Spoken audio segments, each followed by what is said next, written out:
Welcome to the Little Rock Planning Commission, February 2nd meeting. Appreciate all you guys coming. It's my first time tonight to be running the show, so y'all are in for a treat. So anyway, it's gonna take a village tonight. I'm probably gonna need a little help, and want to thank our staff. They do a great job helping us in putting all this information together so that we can get through it. So with that, I'd like to request a roll call. Commissioner Berry, Commissioner Bubbas, Here. Commissioner Bynum, Here. Commissioner Cox, Commissioner Dillon, Here. Commissioner Finney, Here. Commissioner Hamilton, Here. Commissioner Leahy, Here. Commissioner Latour, Here. Commissioner Stebbins, Commissioner May. Here. You have 10 members present. You do have a quorum. Thank you. And I would like to request a motion for the approval of the December 2nd Planning Commission minutes. So moved. Second. And all those in favor? Those opposed? And the minutes are approved and passed. Okay, so tonight, we're basically going to have three parts to the meeting. We'll have a consent agenda, which is basically those items that no one has objected to, and our regular agenda items, which people may have questions, comments, concerns, or objections to those items. And then at the end, we'll have some comments as well, if you would like to just visit or talk about anything. We always want to be here to listen to you, so. Let's see. And with that being said, we're about to get to the consent agenda, so I want to give you one last chance to get these cards in before we get started. Looks like everyone is got what they've got in, so we're good to go there. As far as the regular agenda, we'll give each side 20 minutes to present their item. So the applicant will come forward and they can use all of that 20 minutes on the front end, or they can reserve the balance of their time for rebuttal. So they'll get to speak. If they want to let their leftover time after, they'll have a rebuttal opportunity. Everyone that's opposed to it or has questions or concerns will have 20 minutes to get that in. So what we normally do is we let that whole process go through, the applicant, those that are opposed to it or have questions, and then the rebuttal, and then we'll go through and ask questions. If we run out of time, we may give you an opportunity to come back up, but we would like to keep everything within that format just to try to keep things civil if we can. So, all right. With that being said, I guess we can go and read the consent agenda, please. Little Rock Planning Commission Subdivision Consent Agenda, February 2nd, 2017. Items for consent withdrawal. Item A, file number Z-5758-G, PBK Development Lot C, short form POD, located in the 15,000 block of Canis Road, just west of the Canis and Pride Valley Roads intersection. The applicant submitted a request dated January 9, 2017, requesting withdrawal of this item without prejudice. Staff is supportive of the withdrawal request. Items for consent deferral. Item 3, file number Z-3459-J, Little Rock School District, Southwest High School, long form PDC, located at 9715 Mapleville Pike, the intersection of Mapleville Pike and Sibley Hill Road. The applicant submitted a request dated January 9, 2017, requesting deferral of this item to the February 16, 2017 public hearing. Staff is supportive of the deferral request. Item number 4, file number Z-4051-A, Triangle Properties, short form PID, located at 8218 Baseline Road. The applicant failed to notify property owners as required by the Commission's bylaws. Staff recommends deferral of this item to the March 16, 2017 public hearing. Items for consent approval. Item B, file number Z-9183, Wildwood Trails, long form PDR, located on the south side of Denny Road in the 19,000 block of Denny Road. Little Rock Wastewater Utility has revised their comment to read as follows.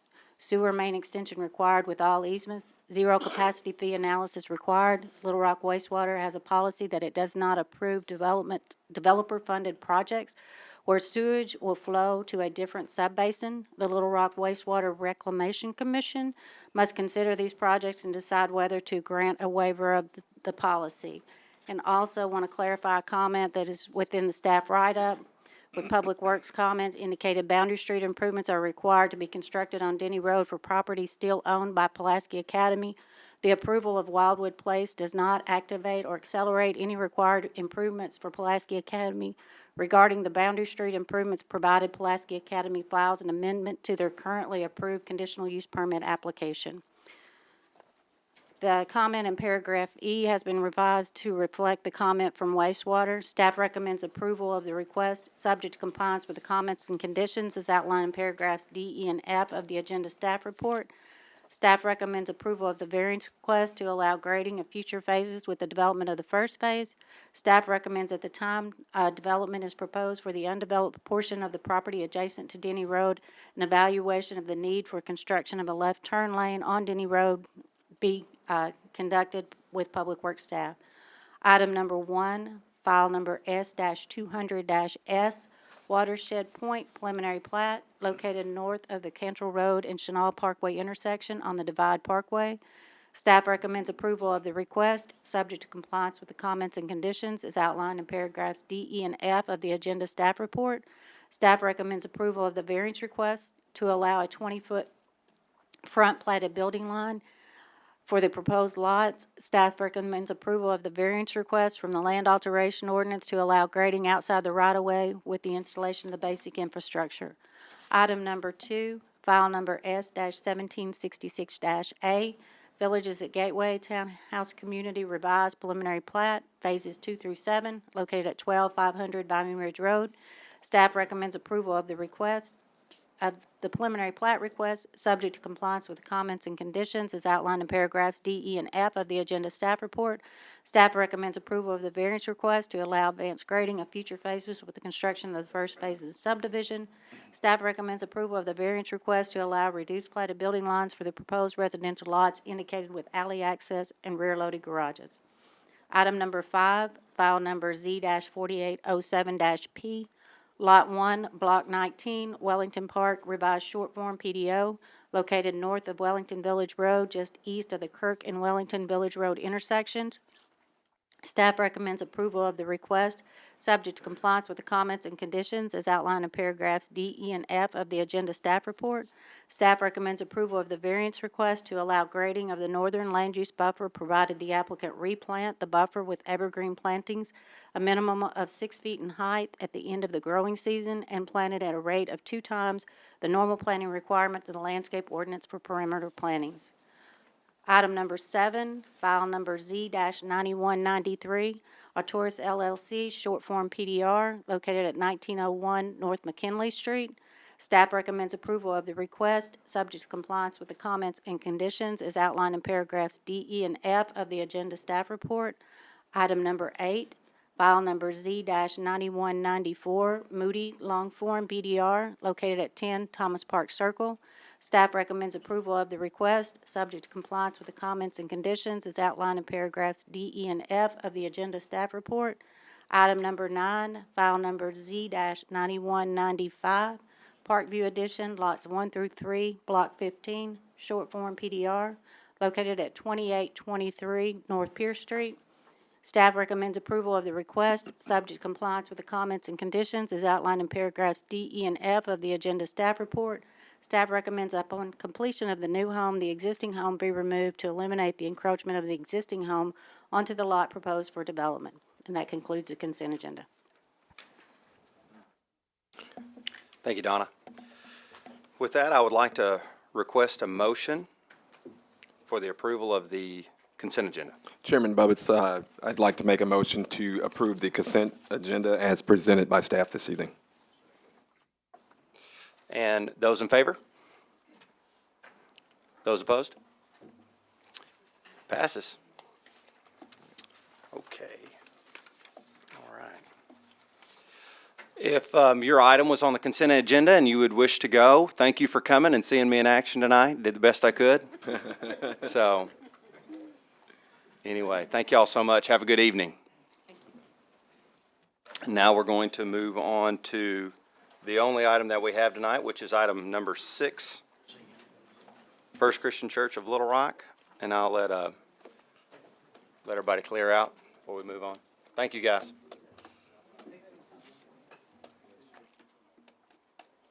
I guess I'll let Donna move on with the presentation. Item number 6. Item number 6, file number Z-8194B, First Christian Church of Little Rock, short form PDR, located at 14411 Taylor Loop Road.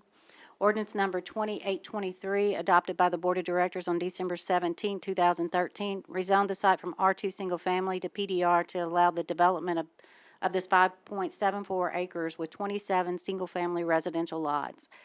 The current request is to revise and reinstate the previously approved PDR to allow the development of the site with a new church and associated parking.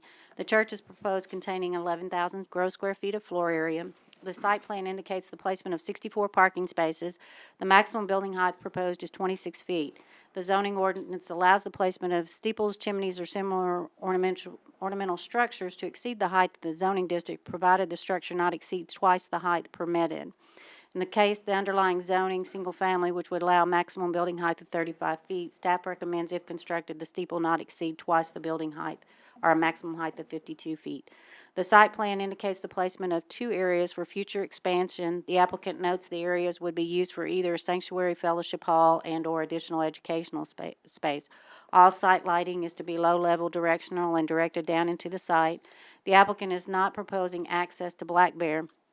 The applicant is proposing the placement of a turnaround along the eastern end of the proposed parking lot, eliminating any connection to Black Bear. The applicant is not proposing the placement of a turnaround at the end of Black Bear as previously recommended by staff. Based on the level of grading which would be required to install the turnaround, staff no longer feels the turnaround is required by this development. And staff did run the proposed modification of the turnaround by the Public Works staff as well as the fire department, and both have signed off, and they are agreeable to allowing the turnaround as proposed. The cover letter indicates that the applicant anticipates construction to begin in April or May of 2017 and completed by January of 2018. The plan indicates a maximum seating capacity of the worship space of 250. The current church membership is 100. The applicant has indicated parking 64 spaces, which meets the typical parking required for a church. The applicant indicates the placement of a single dumpster near the church facility. The dumpster will be screened as per typical ordinance requirements, and the hours of dumpster service will be limited to 7 a.m. to 6 p.m. Monday through Friday. The site plan indicates large wooded areas to remain in their natural state. This includes bioswales and rain gardens, and the plan indicates the placement of native plant materials. Irrigation is only proposed within selected flower beds at the building.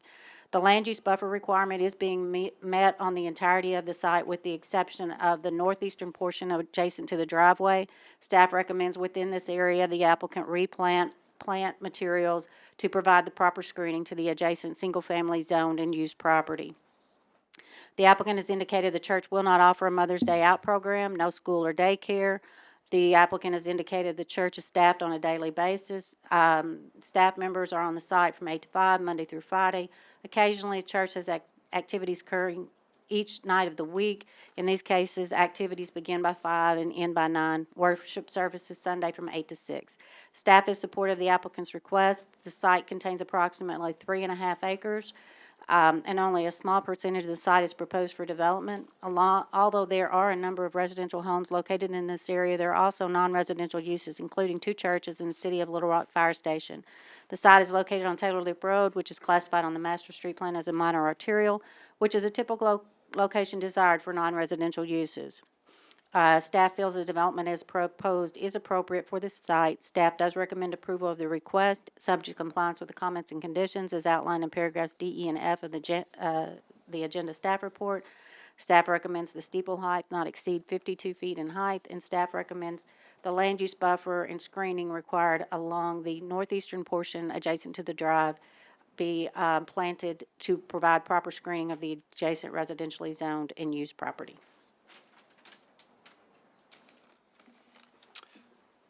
Thank you, Donna.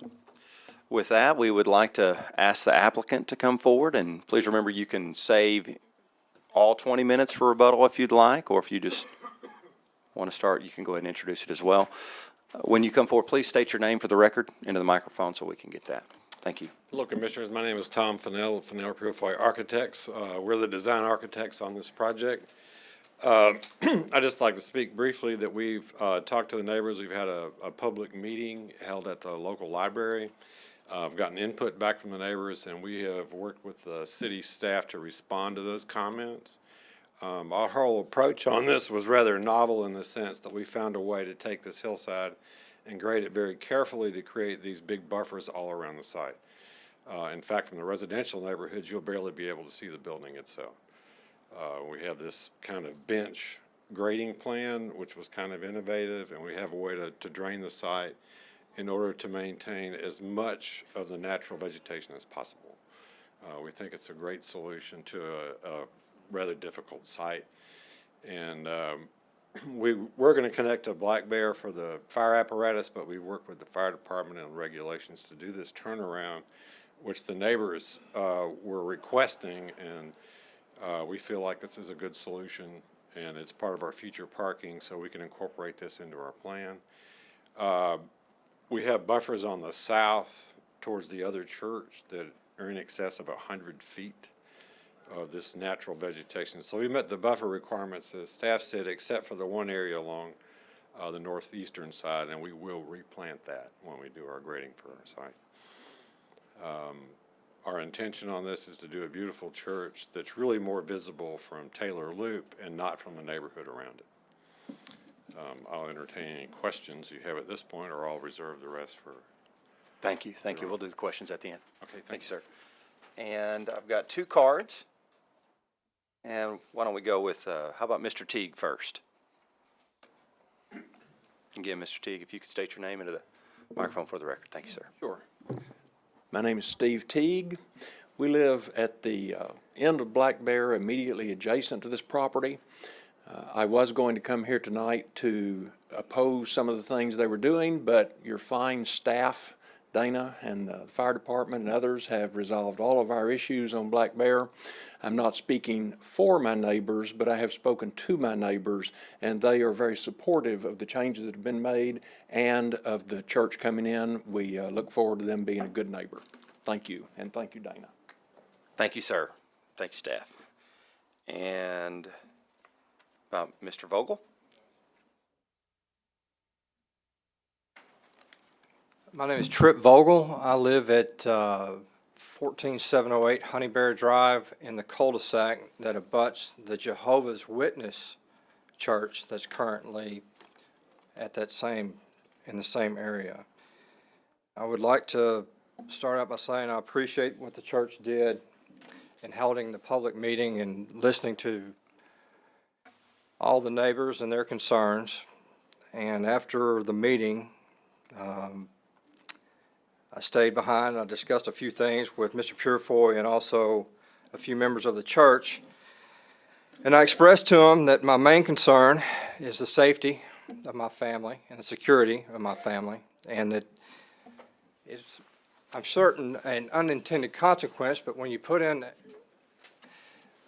to give you a history, when I worked with the Jehovah's Witness Church and I put in my home with them putting in their church at the same time, they did not have a gate at their entrance. So multiple people would come down and park and seek privacy to smoke and do other things at the end of the cul-de-sac at which I live on. And also, before the church had put up their gate, their church parking lot was a gathering place for numerous partying.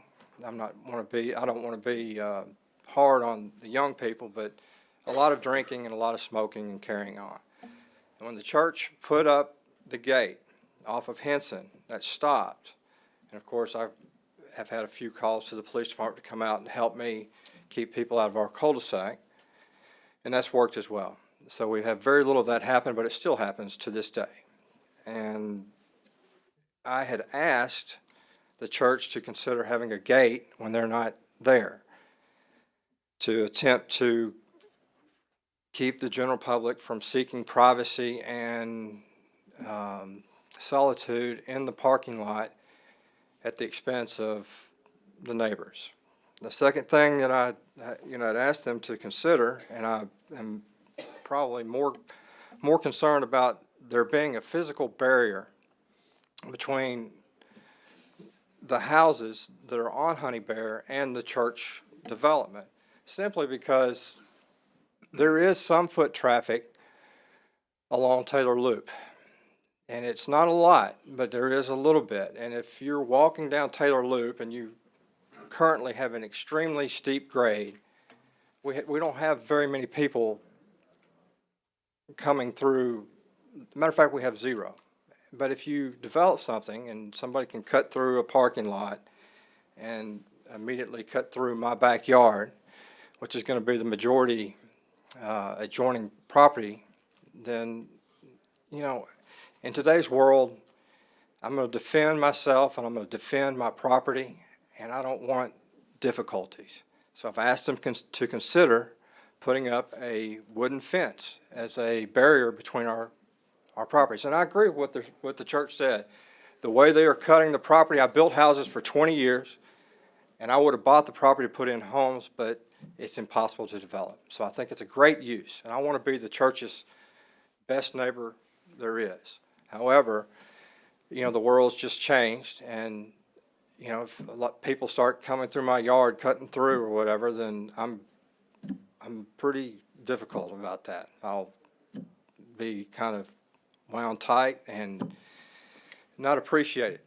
So I think on the front end, if we were able to come to a consensus that we could somehow get a barrier between their parking lot and all the neighbors who have agreed to this, every single property owner that abuts the church's planned development is in agreement that we need a barrier. And I have that, and I can submit this, you know, make a copy to it. But it should be something that Donna had provided. Donna, did you? I didn't get a copy of that. I got No, well, it's the same exact email, only I had everybody sign it. So everybody signed if y'all have a copy of that email, it's signed.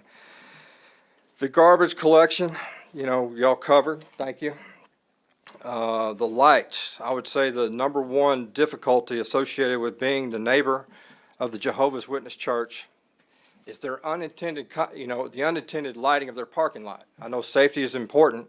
However, if you live next to a Wendy's or a Walmart, you know, that light floods and it creates a unnatural environment for a residential setting. I don't know how to explain it other than that, except for you're always lit. So when you go out at night, instead of there being stars and, you know, happiness, there is a certain amount of light that infiltrates your area. It's not the end of the world, but it's something that I've asked that all the lights concerning shining up at the steeple, shining up at signage, shining up on the building, which makes things look pretty, be put on a timer to where at 9 o'clock, as they indicated, nothing's going to be happening past 9, then the lights would be off. That would prevent lights from shining in my house and also the neighbors. The noise concerns, you know, I don't think a church ever intends to disturb their neighbors, but I had asked them to please consider the soundproofing efforts that were going to be put forth on the building to try to minimize the noise that comes out.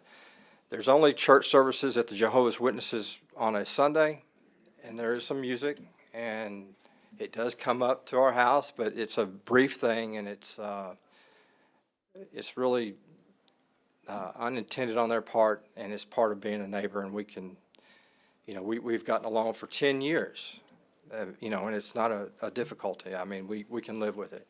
It's for a short amount of time. And I guess I would ask the Planning Commission to seriously know in writing about the future expansions part of their plat, as you know, if they happen to be granted the opportunity to, I think that a daycare use or a school would be a extremely poor idea in that area and in that particular surrounded by residential properties. And then the last thing I had was I had pointed out that there's a stoplight, and it's going to be very close to their entrance and exit. And if somebody tries to take a left out of there on a Sunday, it's going to be more than a challenge. It's going to be very challenging because it's right there in the turn. It's gotten to be very trafficked. But other than that, I look forward to having them as a neighbor. I just want to make certain on the front end that my family security, which is my highest priority, is respected, and that we go in on the front end with an understanding, as I did with the Jehovah's Witness Church, which has been the best neighbor anybody could ever ask for. That's all I have. Thank you, sir. Appreciate your comments. Would the applicant like to come back forward and address those issues?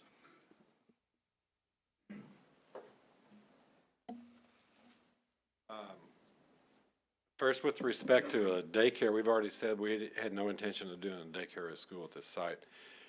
We have indicated we're going to put a gate on the entrance off of Taylor Loop, and that gate will be locked unless there's staff present. So we addressed that issue. As far as the lighting go, we have a lot of experience, particular experience in shielding lighting and to control lighting on our buildings. Even the cross can be such that he'll never see that light. The way the site is graded, if you're familiar with it, our church is basically going to be below a cut bank, and you probably won't even be able to see the church, but we do a lot of shielded lighting as it is. As far as the fence go, I'm not sure every neighbor assigned this email. I mean, we're not even aware of that. But I don't think it's the church's responsibility to build private fences for all the neighbors. A lot of the neighbors have fences. If they want fences, they can build a fence. But what we've done is created this buffer that I don't think anybody's going to want to climb this hillside to cut through this property to his property, so I don't see that as a concern. I'd be glad to answer any other questions, but I think we've addressed all the issues that he brought up. Thank you, sir. Commissioners, Mr. May? Is this the same congregation that was on Mississippi? Yes, sir. Well, I have a little sidelight here. I've lived next door to you for 40 years, and I found you to be a very good neighbor. And I just wondered, and you had a lot more going on over there, and I remember when you built the building back with the I guess the basketball courts or whatever, and then we had the gardens and all that. Couldn't be a nicer neighbor. You're getting a good neighbor. Well, I'm their architect, and I can tell you that everyone I've dealt with in the church has been exceptional, and I think they'll make great neighbors wherever they are. What else? Anyone else? Troy? I'd like to comment on the lighting. You know, I've been involved in quite a few of these neighborhood meetings with new development coming in and this, that, and the other. And I asked one of these gentlemen, and one of them one night said, "What do you think about the lighting?" He said, "If you make it light enough so I can read the newspaper any time of the night I go out in my backyard, it's just right."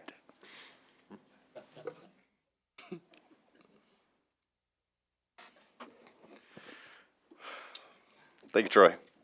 Anyone else? Okay. Like to request a motion on this item? Chairman Bubbitts, I'd like to make a motion that item number Z-8194-B be approved as presented tonight by staff. Second. All those in favor? Those opposed? Item passes. Thank you for being here tonight, and I think it's time for staff, I'm sorry, for citizen communication to come. I almost got through it without any help. Look at there. For citizen communication and any comments. If anyone has any comments, we'd love to hear it at this time. With none, let's adjourn the meeting. Thank you all. Thank you for coming. Appreciate you guys.